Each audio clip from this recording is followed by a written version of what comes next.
I heard recently, like, some good advice linked to that, like, if you have that anxious feeling or that, like, horrible feeling, you've got to treat it like a dog.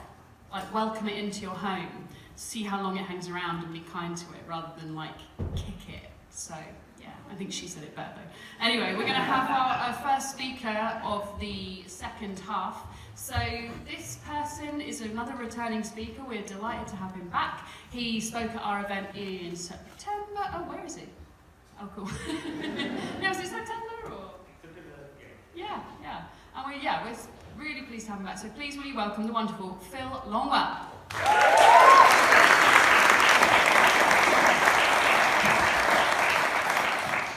Hello. My story starts in about 1978. I lived on the Isle of Dogs in East London, I don't know if you know it, and my mum and my dad purchased a run-down derelict Methodist church there, which wasn't being used for anything, and without any formal qualifications, they decided to be youth workers and apply to the local authority, Ilya, and basically run a youth club for kids on this very working class Barkington estate on the Isle of Dogs. And my memory is that I was very young, obviously, not obviously, but I was young.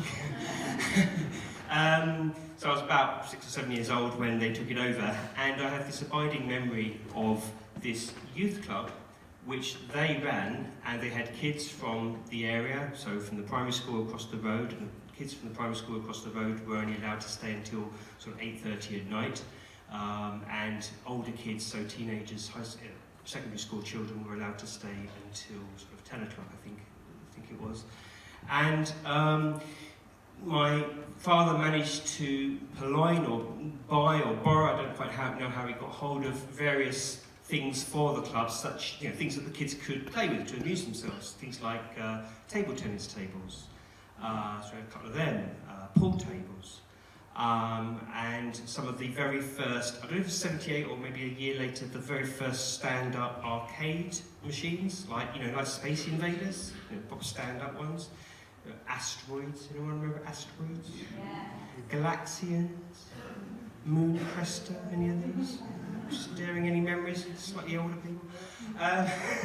So as a kid, I loved this because even if I couldn't get on these games during the time that the club was open, on Sundays we would go in for free. Me and my brother would go in for free because my dad was an ordained minister, and his kind of beliefs or his policy was that people shouldn't work on a Sunday, shouldn't take money on a Sunday, so we got in there and the club was closed and we got to play all these games for free. And you're probably wondering at this point, well, what's this to do with the theme of tonight? Well, he also got, not one, but not two, but 3 pinball machines.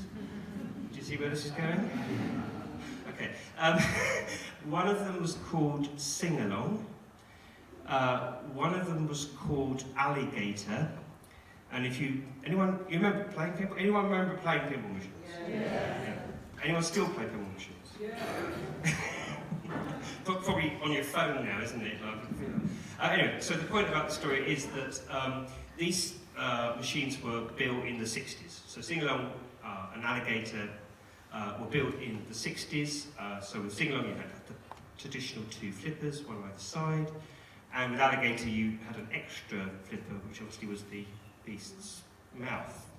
And obviously, if you know anything about pinball machines and playing them, is the idea is that you probably have 3 24 balls, and you try to keep your ball on the mechanism for as long as you possibly can in order to clock up a replay, whether this big clunk, lovely internal mechanism which would clock and sort of say, you've got a replay, and that was the kind of the goal, just to get a replay. And of course, if you were a bit, shall we say, overzealous, a bit too kind of robust with your playing of the machine, and a bit heavy-handed, of course, it would tilt. And what happened when it tilted? Well, the electricity went off, and the power went off, the ball went down between the 2 flippers down below, and that's the end of that game. Not the end of the game, unless it was your last ball, but, it was a penalty for being a bit, as I say, overzealous. the machine. I was a bit of a weakling as a lad, so I didn't really have the power to tilt the machine. As I got older, maybe, but I used to watch the teenagers in the local high school or secondary school who used to be able to, get their aggression out. That's the lads who like did their physique, their male physique, and their male growing pains, and they go, oh God, get their aggression out on these things.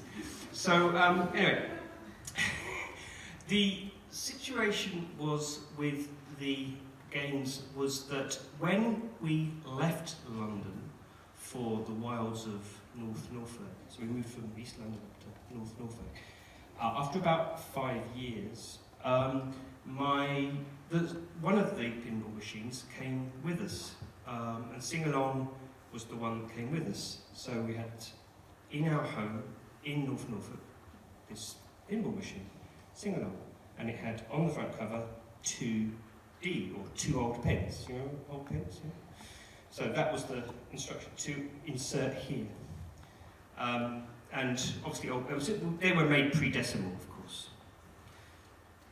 Decimal day, anyone? Decimal day, you remember them? Yeah. What was decimal day? 1974.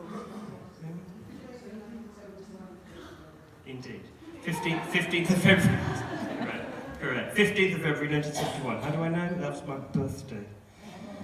So I was born on decimal day. Anyway, I don't remember being born, obviously, but I remember afterwards I was told, after the fact, I was born on that day. Anyway, so we came up to Norfolk, and we had this, and coming from East London, where my parents had kind of, with no qualifications, had become youth workers and had dealt with kids in the best way that they knew how. I mean, my mum, for example, would just bring her nursery nurse training and how to deal with under 5s when it came to dealing with the kids in the youth club. So, if there was any problems, any trouble, any hassle, she would give them ear treatment, which was like grabbing them by the ear and then chucking them out of the club. She had 0 tolerance, I would say, on trouble, basically. But going back to when we came up to Norfolk, Sing Along came with us. And as I say, coming from London, I was a bit bullied and a bit picked on at school because I was an outsider. They didn't trust anyone from outside the 10-mile radius around Wales next to sea. And it helped me to get friends because my friends I've come back to our house, and we've got an arcade machine, we've got a pinball machine, and they would enjoy playing it during their lunch breaks. So I like the fact that we brought Sing along with us, and it helped me to ingratiate myself into my new home. And of course, they too, being brought up with Norfolk Air, were stronger, bigger, taller than I was, and quite enjoyed making the machine tilt. And that would be the metallic ball, that there's a mechanism inside it that if it just touched the metal rim or something, it would just set off something within the machine, and that would have a chain reaction, and that would make the whole thing go wrong for that, or anyway. So yeah, that's really my story, and thank you for listening.